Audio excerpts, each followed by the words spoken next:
우리에게 주신 하나님의 말씀은요, 구약성경 사무엘 하 9장 1절부터 13절까지 한 9장 전체거든요. 너무 길어서 여러분 중간에 졸리실까봐 자르겠습니다. 1장 8절까지로 하고 나머지 뒷부분은 각자 집에 가셔서 복습 겸 한번 봐주시면 될 것 같습니다. 자, 1절부터 우리 함께 봉독하시겠습니다. 다윗이 이르되 사울의 집에 아직도 남은 사람이 있느냐? 내가 요나단으로 말미암아 그 사람에게 은총을 베풀리라 하니라.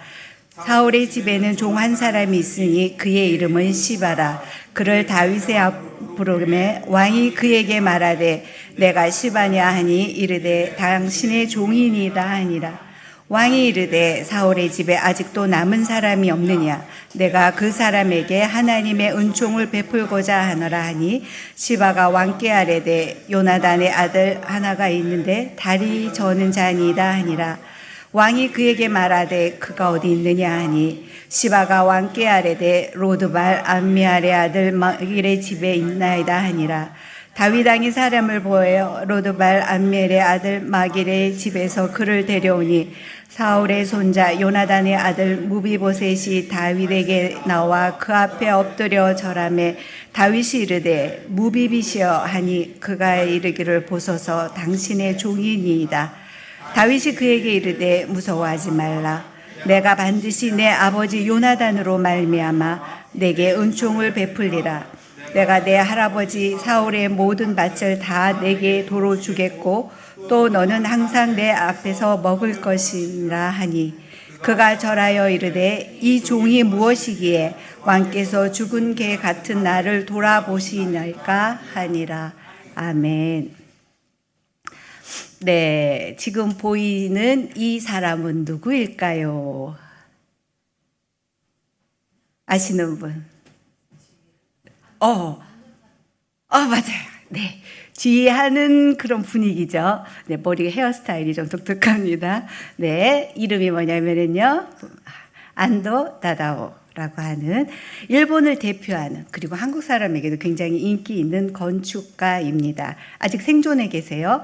건축계의 노벨상이라고는 프리츠커상을 수상한 일본 건축의 거장으로 노출 콘크리트, 그러니까 블루칼리스트인가? 하여튼 그런 건축으로 아주 유명한 사람인데요. 예전에 EBS에서 이제 인터뷰하는 거를 봤었는데 오사카 출신이에요. 그래서 그는 이제 공고를 다니다가 가정 형편이 어려워서 권투를 이제 하게 됐고 프로 자격증을 그때 따서 선수로 활동하면서 생계를 이어가고 있었다고 합니다. 그러던 어느 날 헌책방에서 르코르비제라고 하는 현대 건축의 아버지라고 하는 그 책을 보면서 건축에 매료됩니다.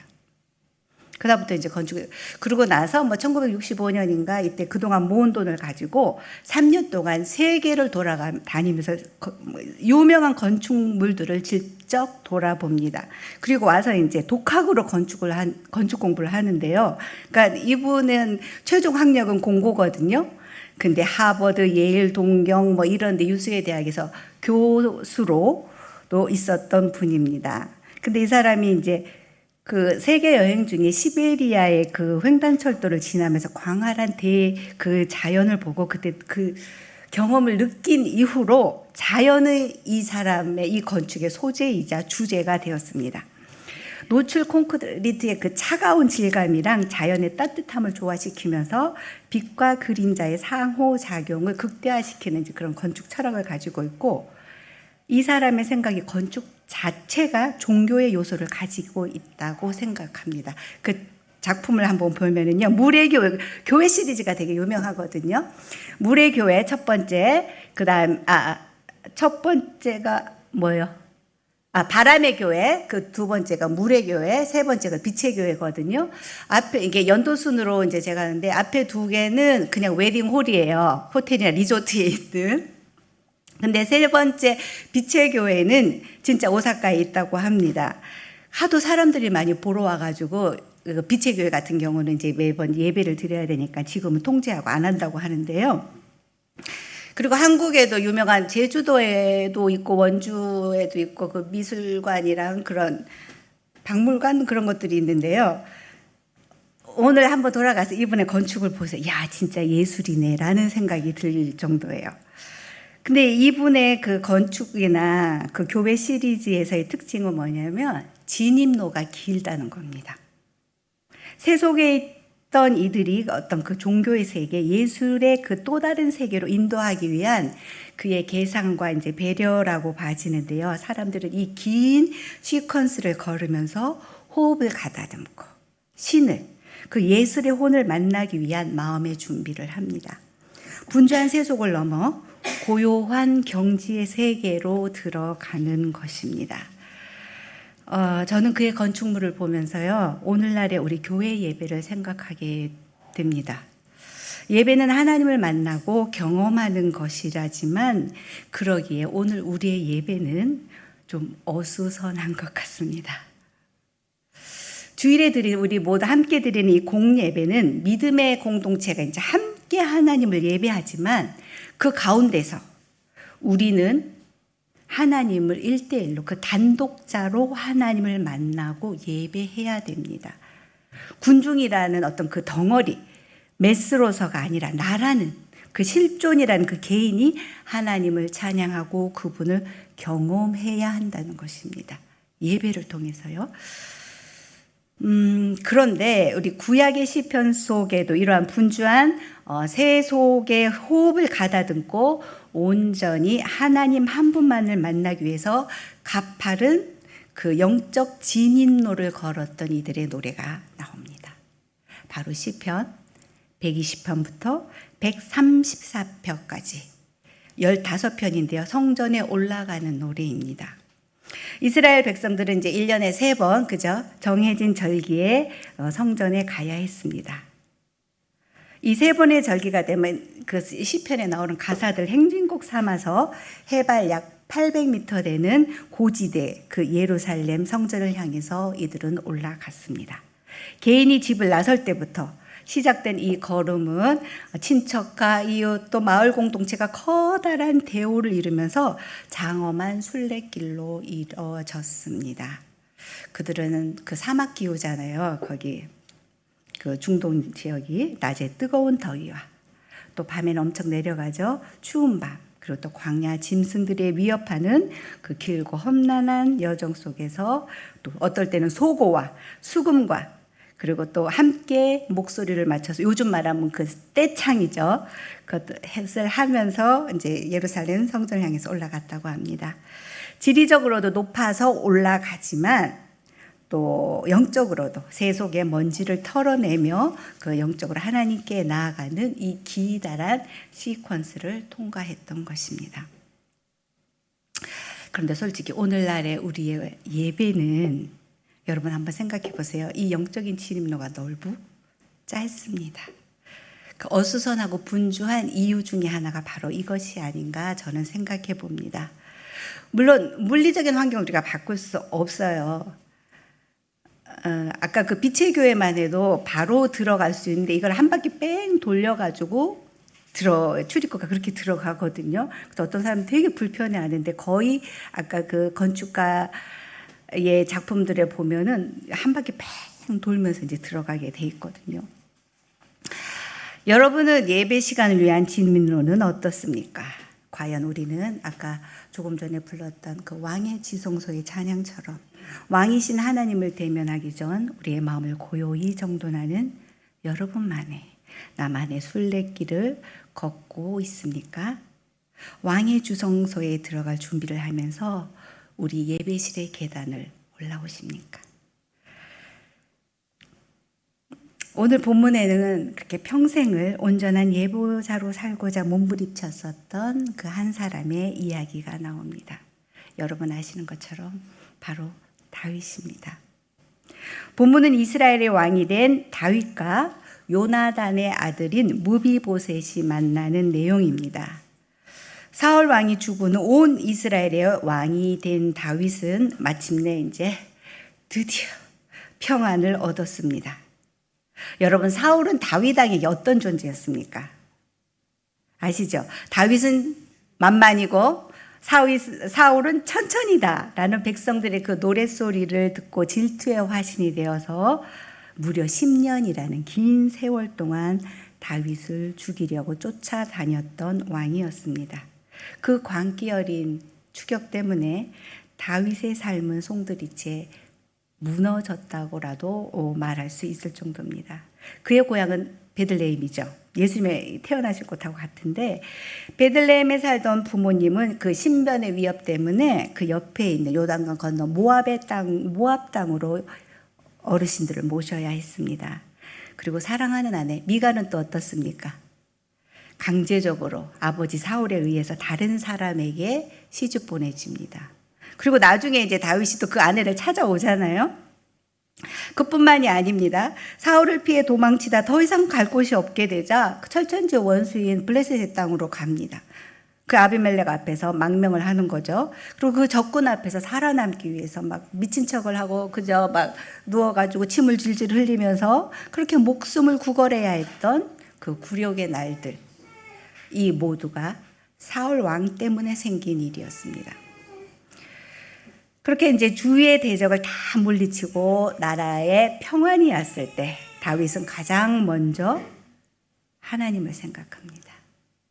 자기를 사울의 추격에서부터 지켜주시고 보호해 주시고 주변의 적들을 물리치고 온 이스라엘의 왕자에까지 오르게 해주신 그 하나님, 그분의 은혜를 다윗은 먼저 생각합니다. 기쁠 때, 평안할 때, 또 성공했을 때 하나님을 가장 먼저 생각하는 이런 다윗이었기에 하나님이 그를 그렇게 마음에 들어 하셨던 것 같습니다. 그 많은 실수와 실패에도 불구하고요. 자, 그 은혜에 대한 보답으로 하나님을 위해서 다윗이 성전을 짓고자 하죠. 하지만 여러분 다 아시는 것처럼 하나님은 다윗의 마음만 받으시겠다고 하시고 그 성전 건축은 아들인 솔로몬에게 허락하십니다. 그리고는 그 유명한 영원한, 오늘 오전 양 목사님 설교에도 나왔는데요. 그 어마어마한 다윗과의 약속을 사무엘하 7장 16절에서 해주십니다. 내가 네 마음 다 안다. 그러면서 주시는 말씀인데요. 내 집과 내 나라가 내 앞에서 영원히 보존되고 내 왕위가 영원히 경고하리라. 물론 메시아 예언이긴 하지만 이것이 다윗과 맺은 다윗의 언약이었습니다. 그 다음에 다윗은 또 한 사람을 기억합니다. 누구일까요? 왕의 권력보다 친구를 향한 사랑이 더 컸던 다윗의 진정한 베프, 베스트 프렌드 요나단입니다. 두 사람의 우정은 자신의 그 생명처럼 서로를 아꼈던 성경에서 가장 아름다운 우정과 사랑의 표본입니다. 그래서 어떤 자유주의 신학자들은 이를 동성애 코드로 막 해석하기도 하거든요. 요나단은 자신이 왕이 될 수 있었던 왕자였어요. 그때 장자였거든요. 기꺼이 내려놓으며 다윗을 끝까지 지켜주었던 생명의 은인과도 같은 존재입니다. 그런데 그는 이미 블레셋과의 전투, 그 길보아산 전투에서 죽고 없습니다. 그래서 오늘 본문에서처럼 요나단 가문의 사람들에게 은혜를 베풀고 싶은데 알아보라고 했던 것입니다. 종되었던 그 시바를 통해서 무비보셋이라는 사람이 생존해 있다고 이제 듣게 됩니다. 그러니까 무비보셋의 족보를 보면 사울 왕의 손자이고 요나단의 아들입니다. 장손이라는 거죠. 그런데 성경은 그가 양쪽 다리를 저는 자라고 오늘 본문에서 소개하고 있었습니다. 무비보셋이 장애를 입게 된 사건이 사무엘하 4장 4절에 나옵니다. 우리 함께 읽어보실까요? 시작. 사울의 아들 요나단에게 다리 저는 아들 하나가 있었으니 이름은 무비보셋이라. 전에 사울과 요나단이 죽은 소식이 이스라엘에 올 때에 그의 나이가 5살이었는데 그 유모가 안고 도망할 때 급히 도망하다가 아이가 절게 되었더라. 이야기는 이렇습니다. 할아버지 사울 왕과 당시 왕자였던 아버지 요나단을 함께 읽던 날, 그러니까 앞에서 말씀드렸던 그 사무엘하 31장에 나오는데요. 그 길보아 전투예요. 사울의 최후가 있었던 곳.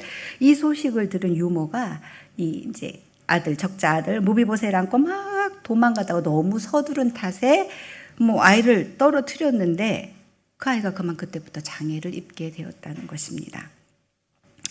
그리고 또한 무비보셋을 둘러싼 상황을 봐도 좋지 않습니다.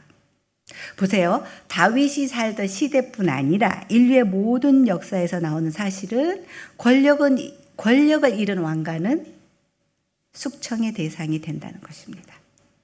새롭게 왕위에 오른 사람은 이제 복수와 또 그 훗날의 그 반란의 불씨를 없애기 위해서 몰락한 왕가의 가족은 물론 뭐 일가 친척까지 모두 잡아서 죽이게 되죠. 그 조선왕정실록만 봐도 그렇고 오늘날에도 그런 일은 비일비재합니다. 이것은 잔인한 피해 복수라고만 생각하기보다는 국가라는 거대한 조직을 유지하고 안정시키려고 하는 것, 그리고 또 백성들을 다스리기 위한 어쩌면 지극히 당연한 정치적 작업입니다. 이렇게 사울 왕가는 몰락했습니다. 사울 왕이 그렇게 10년 동안 쫓아다니면서 죽이려고 했던 다윗이 새 왕이 되었습니다. 그리고 사울 왕의 남은 세력과 다윗은 7년 반이라는 긴 내전을 치렀습니다. 이 부분을 잘 모르시는 분들이 계신데요. 사울 왕이 죽고 나서 바로 다윗이 이스라엘 왕이 된 것은 아니거든요. 이 내전의 시작은 사실 아까 말씀드린 길보아산 전투에 있었습니다. 사울 왕은 블레셋과의 전투에서 최후를 맞이했고 그때 장자였던 요나단 왕자를 비롯한 세 아들이 동시에 죽어요. 이때 이제 후방에 남아 있었던 사울의 그 이제 적자 중에 넷째 아들 이스보셋이 남았는데 이를 사울의 군대 장관인 아브넬이 왕으로 추대하면서 사울 왕권의 명맥을 이어갑니다. 지도 보시면은요. 반면 다윗은 유다 지파의 추대를 받아서 이제 헤브론에서 왕이 돼요. 그러니까 이제 한 나라의 왕이 둘인 거예요. 사울의 아들 이스보셋과 뭐 하나님의 역사와 예언에 의한 것이지만 다윗이 이제 헤브론에서 왕이 된 거죠. 그러니까 한 나라에 이제 둘이니까 뭐 어쩔 수 없죠. 피비린내 나는 이제 전쟁이 시작된 거죠. 최후의 승자를 결정하기 위한 싸움이 시작됩니다. 이 이야기를 사무엘하 3장 1절에는요. 그래서 이렇게 기억해요. 사울의 집과 다윗의 집 사이에 전쟁이 오래매. 그 오래된 게 7년 반 동안 있었다는 거예요. 그 지루하고 고통스러웠던 내전의 시간을 기록하고 있는데 그 내전의 내용이 사무엘하 2장에서 4장에 보면은 이제 나옵니다. 그러니까 7년 반이요. 생각보다 긴 시간이에요. 전체 사울 왕이 쫓아다녔던 것이 10년이라면 거기에 3분의 2 정도 되는 7년 반이라는 시간은 또 내전을 치렀던 것이죠. 다윗이. 무비보셋은 할아버지 사울이 다윗을 과거에 그렇게 죽이려 했다는 사실과 그리고 자신이 누구보다도 숙청의 대상이라는 것을 너무나도 잘 알고 있습니다. 몰락한 사울 왕가의 유일한 생존자. 물론 그러니까 뭐라 그래도 서얼이라 그래야 되나 적자가 아닌 이제 갑자기 말이 생각이 안 나는데 하여튼 그 왕비 말고 이제 후궁들에 의한 자식들은 있지만 어쨌거나 사울 왕가 유일한 적자 생존자 그리고 다리를 저는 숙청의 대상 1순위인 불운한 왕자가 이 무비보셋 그의 프로필이고 그라는 존재였습니다. 그래서 무비보셋은 가능하면 다윗 왕이 있는 예루살렘에서 멀리 떨어진 곳에 자신의 몸을 숨기려고 했을 것입니다. 4절에 보니까 이 무비보셋이 어디에 살고 있냐면 로드발이라는 마길의 집에 살고 있다고 합니다. 좀 멀죠, 그죠? 자, 로드발은 요단강 동쪽에 있는 곳이고 므낫세 지파가 있었던 곳인데요. 히브리어로 로드발은 목초지가 없는 이라는 뜻입니다. 그러니까 풀 한 폭이 제대로 자라지 않은 비참한 황무지라는 의미를 가지고 있습니다. 그의 인생과 비슷합니다. 인적이 없는 곳에 가면 다윗 왕의 눈을 피해서 그래도 좀 살 수 있을 거라고 생각했을 것입니다. 무비보셋은 이렇게 언제 자신이 죽을지 모른다는 그 불안과 두려움 속에서 하루하루를 살아가고 있었습니다. 그런데 말입니다. 그러던 어느 날 왕이 보낸 사람이 찾아왔습니다. 올 것이 왔구나. 이제는 내 인생도, 이 비루한 내 인생도 끝이 나겠구나. 그렇게 죽음을 각오하고 두려움으로 왕 앞에 섭니다. 왕의 심판을 기다리고 있을 때 오늘 본문 7절입니다. 내가 반드시 내 아버지 요나단으로 말미암아 내가 은총을 베풀리라. 내가 내 할아버지 사울의 모든 밭을 다 내게 도로 주겠고 또 너는 항상 내 상에서 떡을 먹을지니라. 여러분, 이 말을 듣는 순간 무비보셋의 마음은 어떠했을지 상상해 가십니까? 그저 심장 멎었을 거예요. 심정지 상태. 다윗이 무비보셋에게 이런 놀라운 은혜를 베푼 이유는 무엇일까요? 오늘 본문에 나오죠. 바로 이것입니다. 내 아버지 요나단으로 말미암아. 단지 네가 내 친구 요나단의 아들이라는 것, 그것 때문에 내가 너에게 은혜를 베푼다는 것입니다. 그리고 사울 왕의 모든 토지, 전 재산을 준다고 합니다. 그리고 거기다가 또 덧붙는 게 뭐냐, 왕의 식탁에서 너 나랑 같이 밥을 먹을 것이라고 합니다. 우리 이제 뒤에는 오늘 안 읽었지만 그것도 항상 먹을 거라 나오거든요. 11절 우리 안 읽었지만 거기에 나와요. 왕자 중 하나처럼 왕의 상에서 먹었다라고 나오고, 또 13절에도 한 번 더 나와요. 항상 왕의 상에서 먹었다고, 이렇게 왕의 상에서 함께 먹었다는 것을 그 한 장에서 3번이나 강조하고 있습니다. 여기서 은총으로, 내가 네게 은총을 베풀리라 하는 이 은총으로 번역된 히브리어 단어는 헤세드입니다. 여러분 많이 들어보셨죠? 헤세드. 문맥에 따라서 이 단어는요, 하나님의 사랑, 은혜, 은총, 긍휼, 자비, 성실, 인자로 번역되는 단어입니다. 그러니까 이 헤세드는 그냥 단순하게 아이고 네가 불쌍하니까 내가 좀 도와줄게 하는 그런 자비의 의미가 아닙니다. 좀 더 정확히 말하면 언약적 관계에서 상대방에게 보여주는 그 신실함, 성실함을 의미한다고 합니다. 그러니까 다윗은 그저 왕으로서, 승자의 여유로서 무비보셋에게 호의를 베푸는 것이 아니라 언약 관계, 그러니까 아버지 요나단과 했던 그 언약의 기초에서 자신의 책임을 충실히 행한다는 것입니다. 그래서 일본어 성경에 보면요, 이 헤세드를 우리는 은총이라고 하지만 거기서는 충실, 추지즈라고 번역하고 있습니다. 이 헤세드라는 단어는 오늘 본문에서만도요, 1장에 나오고 함께 읽었던 3절에 나오고 7절에도 또 나와요. 그래서 3번이나 반복해서 나오는데 이건 그만큼 다윗이 은총을 베풀고자 하는 그 의지가 강했음을 나타낸다고 할 수 있습니다. 헤세드는 아마 구약 성경에서 가장 많이 나오는 단어 중에 하나예요. 그러니까 우리 시편 136편에 보면 여호와께 감사하라, 그는 선하시며 그 인자하심이 영원함이로다 할 때 그 인자하심이 바로 헤세드거든요. 그리고 이게 26절까지 있는데 그 뒷부분은 다 그 인자하심이 영원함이라고 나오잖아요. 그러니까 그 헤세드가 1절부터 26절까지 보석같이 박혀 있습니다. 사무엘상 20장 42절을 보면은요, 우리 같이 읽어볼까요? 나오네요. 시작.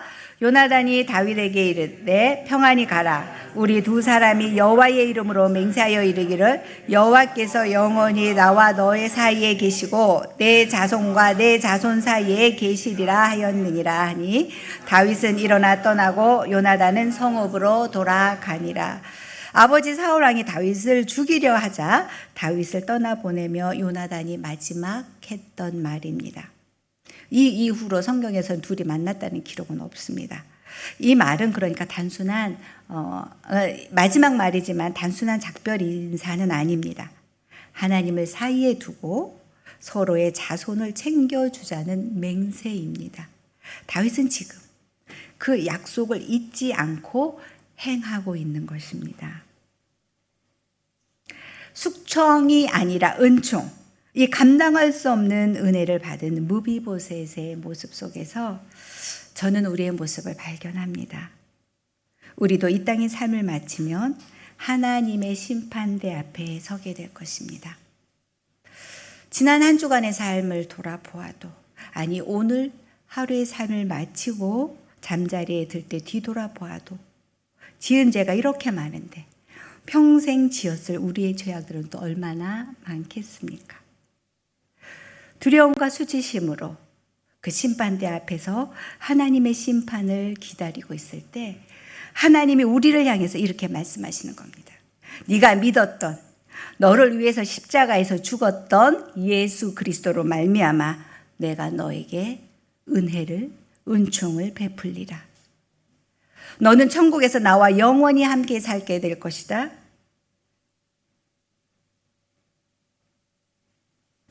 여러분, 이유는 단 하나입니다. 예수 그리스도로 말미암아. 무비보셋은 오늘 8절에서 이렇게 고백합니다. 이 종이 무엇이기에 왕께서 죽은 개 같은 나를 돌아보시나이까. 죽은 개란 무비보셋이 몰락한 자신의 가문과 그 신체적 장애를 가진 그 자신의 열등감과 무가치함을 나타낸 표현입니다.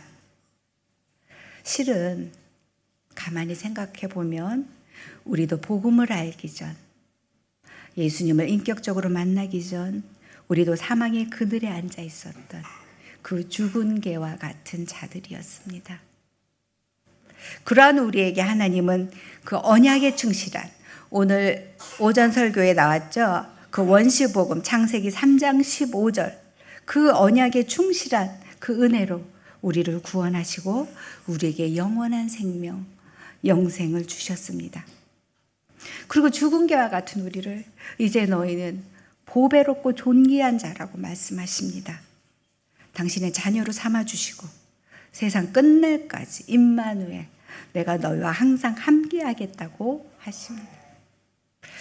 여기 모인 우리는 이런 놀라운 은혜를 받은 사람들입니다. 아멘.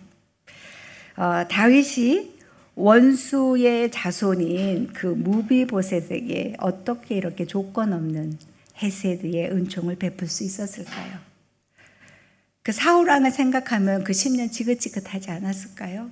아무리 친구 요나단이 있었지만 그 피비린내 나는 7년 반이라는 세월, 도합 17년 반을 하나님의 그 신탁을 기다려야 했었던 그 시간이 있었는데도 불구하고 이 원수의 그 손자 무비보셋에게 이렇게 하나님의 은총을 베풀 수 있었던 이유는 무엇이었을까요?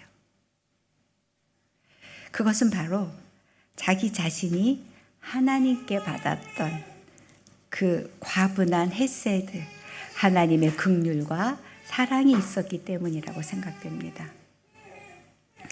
사울을 피해서 도망 다니던 그 10여 년의 모진 세월 동안, 내전을 벌이던 7년 반이라는 긴 시간 동안도 하나님은 단 한순간도 다윗을 떠나지 않고 늘 함께 하셨습니다. 고난의 광야를 통과하게 하시며 다윗을 이스라엘의 왕으로 훈련시키셨고 그의 믿음을 정금과 같이 성장시키고 성숙시켜 주셨습니다. 이러한 하나님의 은혜 앞에서 다윗이 여기 나오는 것처럼 사무엘하 7장 18절에 이렇게 고백하지 않습니까? 주 여호와여, 나는 누구이며 내 집은 무엇이기에 나를 여기까지 이르게 하셨나이까.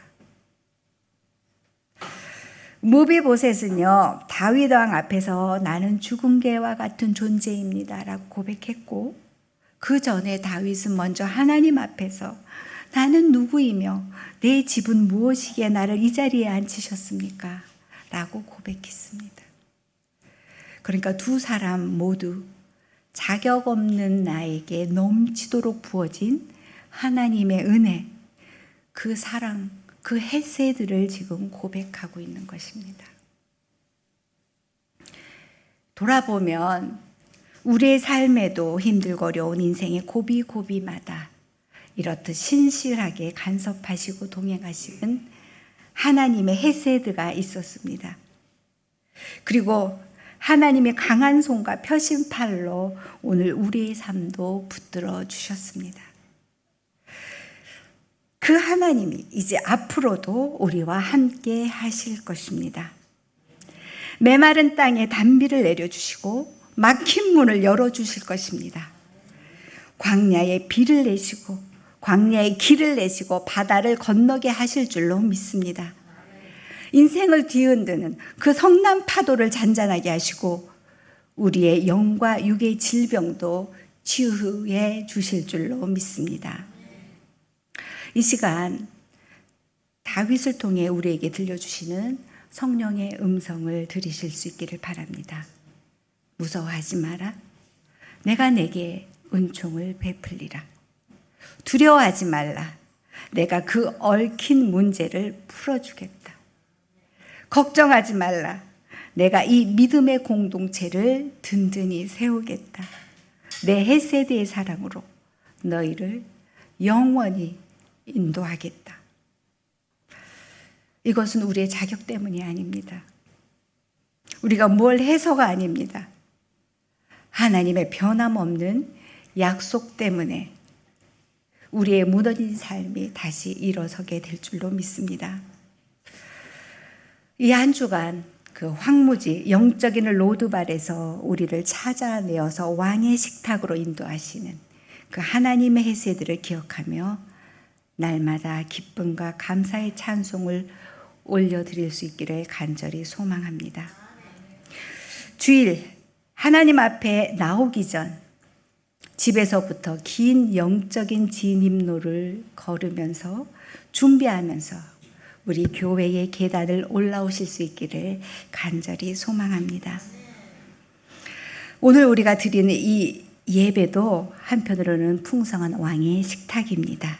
그 영의 식탁, 왕의 식탁에 앉을 때마다 하나님의 크신 은혜를 생각하면서 이 종이 무엇이기에 라고 무비보셋처럼 고백할 수 있는 우리 모두가 되기를 간절히 소망합니다.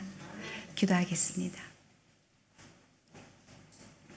사랑의 하나님 감사합니다. 독생자 예수 그리스도를 통해 구원의 길을 열어주시고 오늘도 하나님을 예배하며 찬송하는 자리에 앉게 하시니 감사합니다. 하나님 아버지의 크신 사랑과 은혜를 기억하게 하시옵소서. 죽은 개와 같았던 우리를 사랑과 은혜로 불러주심에 감사하면서 우리도 사랑과 은혜를 베풀고 섬기는 자가 되게 하여 주시옵소서. 영적 로드발에서 왕의 식탁에로의 부르심에 감사하면서 하나님과의 관계의 풍성함을 누리는 이 한 주가 될 수 있도록 주님 축복하여 주시옵소서.